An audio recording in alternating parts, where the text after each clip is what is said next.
Hello students, in this video we are going to see about protoplast culture. So what is protoplast? Protoplast அப்படினாலே என்னன்னு உங்களுக்கு வந்து தெரிஞ்சிருக்கணும். நம்ம ஃபர்ஸ்ட் கிளாஸ்லயே வந்து இதோட டெஃபினிஷனை வந்து நம்ம வந்து சொன்னோம். So what is protoplast அப்படினா protoplast are naked plant cells without the cell wall. So here is the definition. So what is protoplast? Protoplast are naked plant cell without cell wall இல்லாம இருக்கக்கூடிய ஒரு புரோட்டோபிளாஸ்டோட ஸ்ட்ரக்சருக்கு தான் நம்ம என்னன்னு சொல்றோம், நம்ம புரோட்டோபிளாஸ்ட்னு சொல்றோம். ஸோ புரோட்டோபிளாஸ்ட்னா வேற எதுவுமே இருக்காதா சார் அப்படின்னா இருக்கும். But they possess plasma membrane and all other plasma membrane இருக்கும். Then all other cellular components.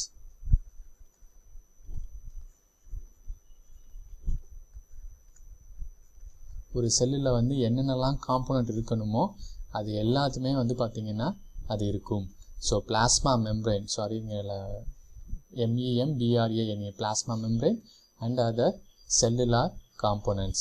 So remember, so what is protoplast? Protoplast are naked plant cell without cell wall. ஆனால் but they possess என்னென்னலாம் இருக்கும், plasma membrane இருக்கும் and other cellular membrane. But they possess plasma membrane and other cellular components. Actually they represent the functional plant cells. அது செல் வால் இல்லை அப்படிங்கிறதுனால அதை நம்ம வந்து ஒரு நான் ஃபங்க்ஷனல்னு சொல்ல முடியாது. It's a functional plant cell. But for the lack of the barrier cell wall, ஒரு தடுப்பு இல்லை, செல் வாலுங்கிற ஒரு தடுப்பு இல்லை.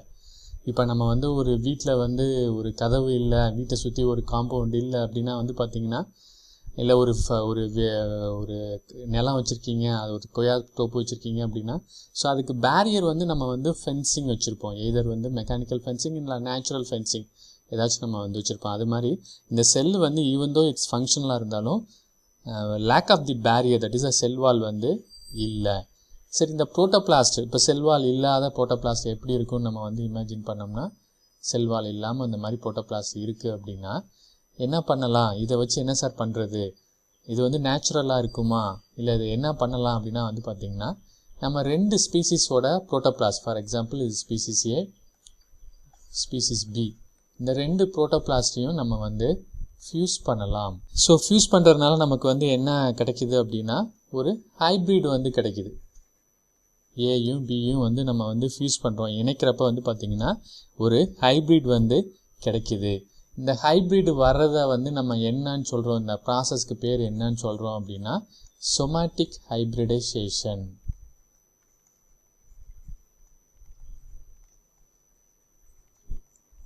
சொமாட்டிக் ஹைப்ரிடைசேஷன் இல்லை, அதுக்கு இன்னொரு பேர் என்ன, அப்படி வேறு எப்படி சொல்லலாம் அப்படின்னா புரோட்டோபிளாஸ்ட் ஃபியூசன். ரெண்டு புரோட்டோபிளாஸ்ட் வந்து ஃபியூஸ் ஆகிறதுனால நம்ம வந்து புரோட்டோபிளாஸ்ட் ஃபியூசன்னு சொல்லலாம், இல்லை somatic hybridization னு சொல்லலாம். So what is protoplast அப்படின்னா, protoplast are naked plant cell without cell wall, but they possess plasma membrane and other cellular components. So what is the use of protoplast அப்படின்னா, என்ன பண்ணலாம், protoplast of different species can be fused to generate a hybrid. ஒரு ஹைப்ரிடை வந்து generate பண்ணுறதுக்கு வந்து நம்ம two different species ஹைப்ரிடாக புரோட்டோபிளாஸ்ட்டை வந்து fuse பண்ணுறோம். ஸோ இந்த ப்ராசஸ்க்கு வந்து நம்ம என்னன்னு சொல்கிறோம், we call the somatic hybridization or protoplast fusion. Next we will see the historical developments. In 1880, 1880 வந்து பார்த்திங்கன்னா ஹான்ஸ்டீன், HANSTIN, இந்த ஹான்ஸ்டீன் வந்து தான் அவர் தான் வந்து ஃபஸ்ட்டு இன்ட்ரடியூஸ் பண்ணார். த டேர்ம் புரோட்டோபிளாஸ்ட் அப்படிங்கிற ஒரு டெர்மினாலஜியை வந்து யார் இன்ட்ரடியூஸ் பண்ணாங்க அப்படின்னா Hanstein. The term protoplast was introduced in 1880 by Hanstein. And in the year 1892 the scientist called Klerker, KLERCKER. So he is the first person isolate the protoplast. புரோட்டோபிளாஸ்ட்டை வந்து இவர் தான் வந்து பார்த்திங்கன்னா பிளான்ட் செல்லிருந்து மெக்கானிக்கல் மெத்தடில் நம்ம பார்க்க போகிறோம், எந்தெந்த மெத்தட்லாம் வந்து நம்மளால் வந்து புரோட்டோபிளாஸ்ட்டை வந்து ஐசோலேட் பண்ணி எடுக்க முடியும் அப்படின்னு பார்க்க போகிறோம். ஸோ இவர் வந்து எப்படி அச்சீவ் பண்ணார்னா பை மெக்கானிக்கல் மெத்தட் மூலியமாக இந்த இயர் 1892 வந்து ஃபஸ்ட்டு வந்து ஐசோலேட் பண்ணார். However a real beginning in protoplast research எப்போ வந்து ஆரம்பிச்சிச்சு அப்படின்னா இந்த இயர் 1960 காக்கிங் காக்கிங் அப்படிங்கிற சயின்டிஸ்ட் அவர் தான் வந்து பார்த்திங்கன்னா ஒரு என்சைம்ஸை வந்து யூஸ் பண்ணி நம்ம வந்து செல்வாலை வந்து டேமேஜ் இல்லாமல் வந்து ரிமூவ் பண்ண முடியும்னு வந்து சொன்னது வந்து அவர் தான். அண்ட் லேட்டர் ஆன் இந்த இயர் 1971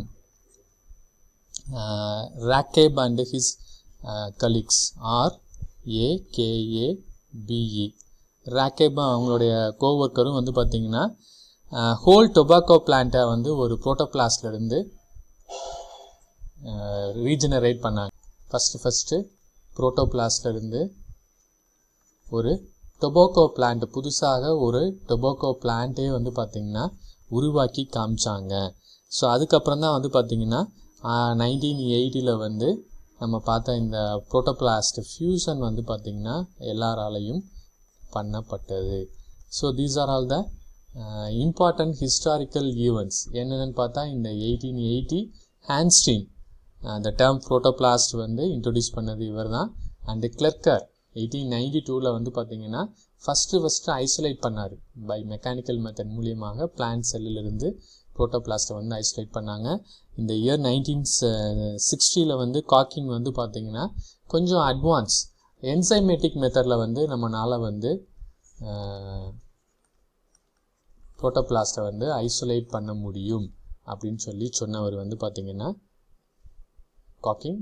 அண்ட் ரக்கேப் அண்ட் கோவொர்க்கர்ஸ் வந்து பார்த்திங்கன்னா ஃபஸ்ட் டைம் வந்து ஒரு புரோட்டோபிளாஸ்ட்லேருந்து ஒரு புது பிளான்ட்டே வந்து உருவாக்குனாங்க.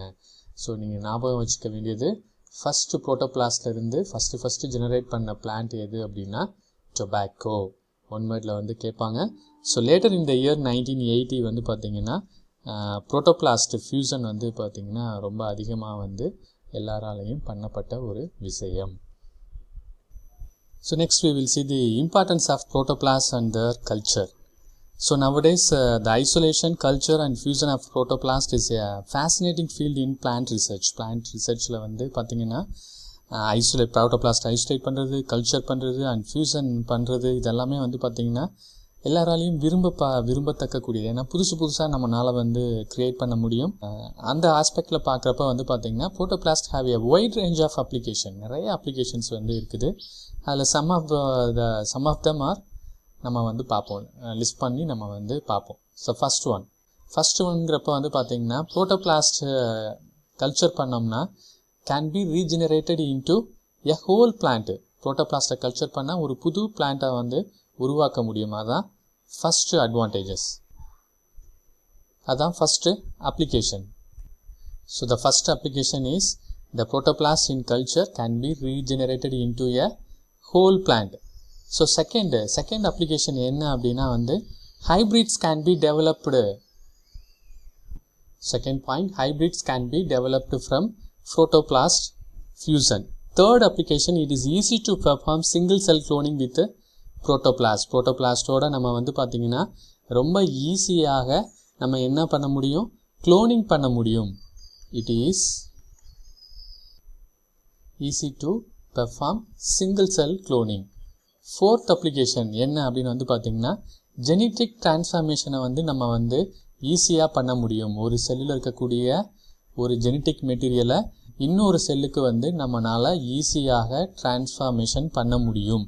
எதன் மூலியமாக அப்படின்னா வந்து பார்த்திங்கன்னா த்ரூ புரோட்டோபிளாஸ்ட் டிஎன்ஏ. புரோட்டோபிளாஸ்ட் இருக்கக்கூடிய டிஎன்ஏ மூலியமாக நம்ம ஒரு செல்லிலிருந்து இன்னொரு செல்லுக்கு வந்து ஜெனட்டிக் மெட்டீரியலை வந்து டிரான்ஸ்ஃபார்ம் பண்ண முடியும். So when we see the fifth application என்ன அப்படின்னா வந்து பார்த்திங்கன்னா அல்ட்ரா ஸ்ட்ரக்சரல் ஸ்டடீஸ்க்கு வந்து பார்த்திங்கன்னா ரொம்ப யூஸ்ஃபுல்லாக இருக்கும்.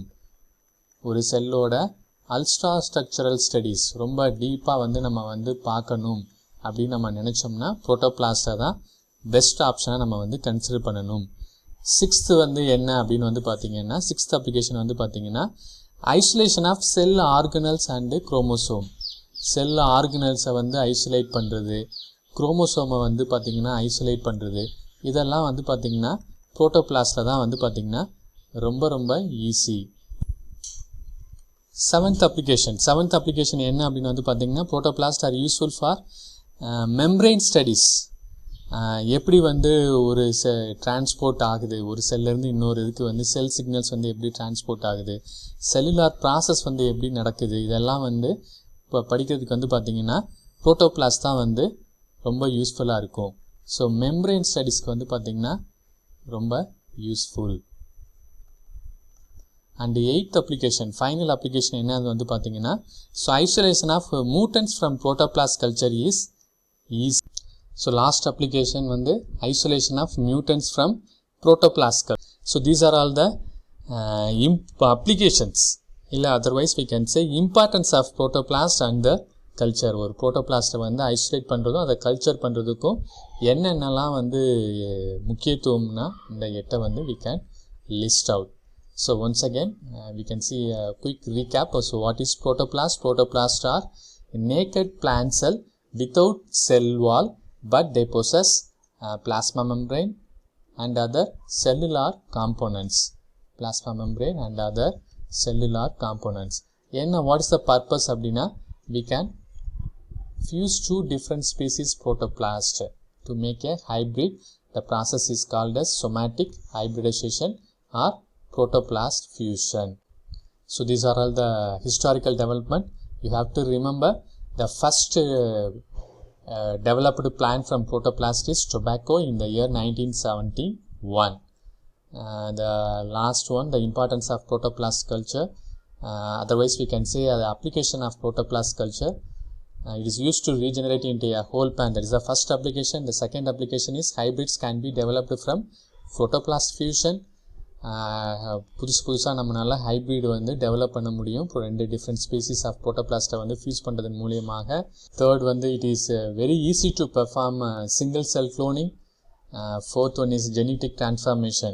That is by using the protoplast DNA we can transform genetic material from one cell to another cell. It is very easy to study ultrastructure studies பண்ணணும் அப்படின்னா வந்து புரோட்டோபிளாஸ்ட் வந்து ரொம்ப யூஸ்ஃபுல்லாக இருக்கும். Isolation of cell organelles and chromosome is very easy, and it is useful for membrane studies. And finally isolation of mutant from protoplast is very easy. In the next class we will see the isolation of protoplast.